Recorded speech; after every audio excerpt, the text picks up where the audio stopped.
নমস্কার বন্ধুরা, আজ আপনাদের সঙ্গে শেয়ার করতে চলেছি দই পটলের রেসিপিটি করতে নিয়েছি 6 থেকে 7টা পটল, যেগুলোকে আগে থেকে ধুয়ে খোসা ছাড়িয়ে মাঝখান দিয়ে চিড়ে রেখেছি। এখন এগুলোকে সামান্য পরিমাণ নুন ও হলুদ দিয়ে মাখিয়ে নেব।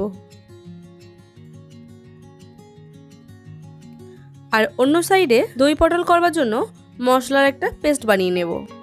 মিক্সিং জারের মধ্যে দিয়ে দিলাম কুচিয়ে রাখা একটা টমেটো, 3টে কাঁচা লঙ্কা, কুচিয়ে রাখা আদা। দেখুন পেস্টটা আমার রেডি হয়ে গেছে। এছাড়া দই পটলের জন্য নিয়েছি 100 গ্রাম পরিমাণ টক দই, যেটাকে ফেটিয়ে নেব।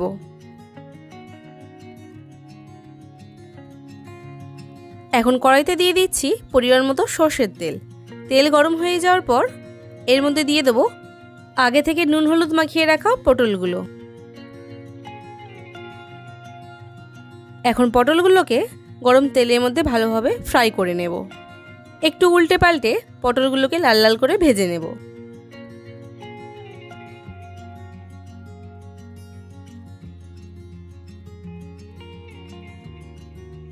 দেখুন পটলগুলো খুব ভালোভাবে ভাজা হয়ে গেছে। এখন এগুলোকে তুলে নেব।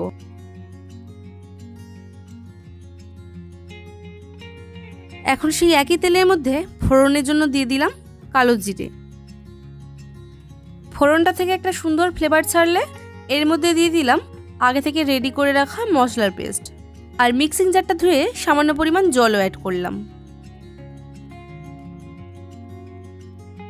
দেখুন মশলাটা ভালোভাবে কষানো হয়ে গেছে আর মশলাটা থেকে তেল ছেড়ে দিয়েছে। এখন এর মধ্যে অ্যাড করছি 1/3 টিস্পুন করে হলুদের গুঁড়ো, লঙ্কার গুঁড়ো, 1/2 টিস্পুন ধনের গুঁড়ো আর স্বাদ মতো নুন।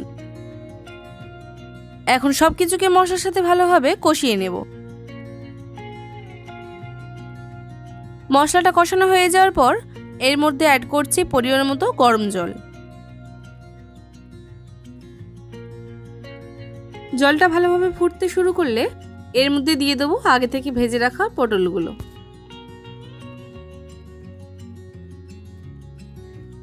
এখন এটাকে মিনিট 4 মতো ঢাকা চাপা দিয়ে হতে দেব, যাতে করে পটলগুলো ভালোভাবে সিদ্ধ হয়। ঢাকাটাকে খুলে নিয়ে এর মধ্যে অ্যাড করব 1/2 টিস্পুন পরিমাণ চিনি। এখানে চিনিটাকে অ্যাড করলাম স্বাদের ব্যালেন্সের জন্য। এখন সমস্ত কিছুকে আবারও ভালোভাবে মিশিয়ে নেব। আবারও এর মধ্যে অ্যাড করছি ফেটিয়ে রাখা টক দই।